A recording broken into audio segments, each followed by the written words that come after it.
তারা তো পুলিশ দিয়ে খালেদা জিয়ার বাড়ি খালি করেছিল। আজকে বাংলাদেশের জনগণ সেই গণভবনকে তাদের কবরের ভবন বানিয়ে দিয়েছে। বাংলাদেশে আওয়ামী লীগকে সবাই মীর জাফর লীগ হিসাবে জানবে আগামী 100 বছরে। আজকে 35 দিন আওয়ামী লীগ নাই, একটা মুরগির খোপ তারা পায় নাই যেখানে তারা বলবে যে আমরা আওয়ামী লীগ চালাবো। এবার চিন্তা করেন, এটা হার না, এটা পতন, এটা আল্লাহর তরফ থেকে আসছে। আমার এখানে অনেক ভাইদের বক্তব্য আমি শুনলাম, তারা বলছেন যে আমরা বিচার চাই। ভাইয়েরা আমার, আমি বলবো বিচার শুধু আরম্ভ হয়েছে ইনশাআল্লাহ। এই বিচার এমন ভাবে হবে যে বাংলাদেশে আওয়ামী লীগকে সবাই মীর জাফর লীগ হিসাবে জানবে আগামী 100 বছরে। আওয়ামী লীগ একটা রাজনৈতিক দলের অস্তিত্ব হারিয়ে ফেলেছে।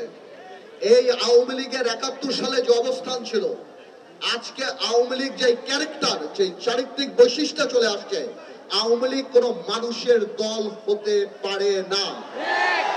আজকে ভাইয়েরা বোনেরা, আজকে আপনারা এই ছাত্র বৈষম্য আন্দোলনে ছাত্র জনতার যে আন্দোলন দেখছেন, এই আন্দোলন 17 বছর মানুষের পুঞ্জীবিত ক্ষোভ। এই আন্দোলন এমন এক পিতার আন্দোলন যে লজ্জায় তার পরিবারের সাথে ভাত খেতে বসে নাই, কারণ সে বাজার করতে পারে না।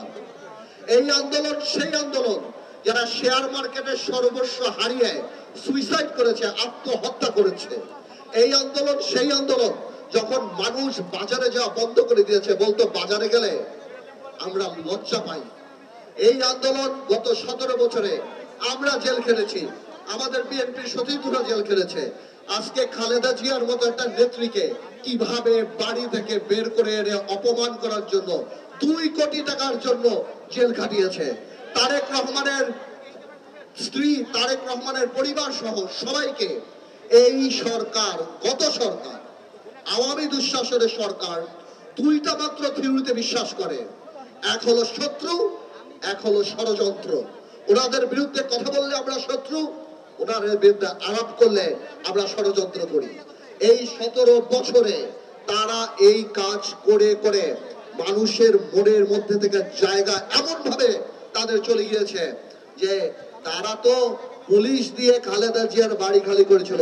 আজকে বাংলাদেশের জনগণ সেই গণভবনকে তাদের কবরের ভবন বানিয়ে দিয়েছে। আমি আর বেশি বলবো না, আমি শুধু এতটুকুই বলবো, যারা শহীদ হয়েছেন, যারা আহত হয়েছেন, 17 বছরে যারা আহত হয়েছেন, আমার মনে হয় সরকারের পাশাপাশি একটা এই বৈষম্য বিরোধী আন্দোলনে যারা ছিল তাদের একটা লিয়াজো কমিটি আমাদের দলদের মাঝখানে করে দেওয়া উচিত। মাঝখানে আমরা অনেককে সাহায্য করতে চাই, কিন্তু আমরা পারি না, আমরা পাই না, আমরা যোগাযোগ ব্যবস্থা স্থাপন করতে পারি না।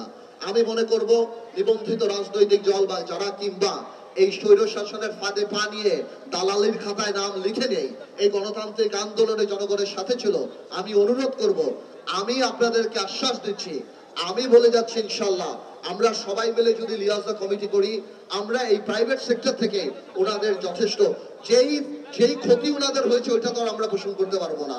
কিন্তু আমি সবসময় বলি, ইমোশন তো ভালো, তবে পুনর্বাসন ইমোশনের চেয়ে বেশি ভালো। আমি আমার বক্তব্য শেষ করার আগে একটা কথা বলি, এই বিজয় আমাদের সবার বিজয়। আমরা জানি কোনো কারণেই এই শহীদদের আর যারা আত্মত্যাগ করেছে তাদের রক্তের সাথে বেঈমানি না করি। সামনের বাংলাদেশে আমরা জানি আল্লাহকে ভয় পাই, ক্ষমতাকে দায়িত্ব হিসেবে দেখি এবং এই রক্তের যথাযথ সম্মান দিতে পারি। আল্লাহ হাফেজ, আপনারা সবাই ভালো থাকুন।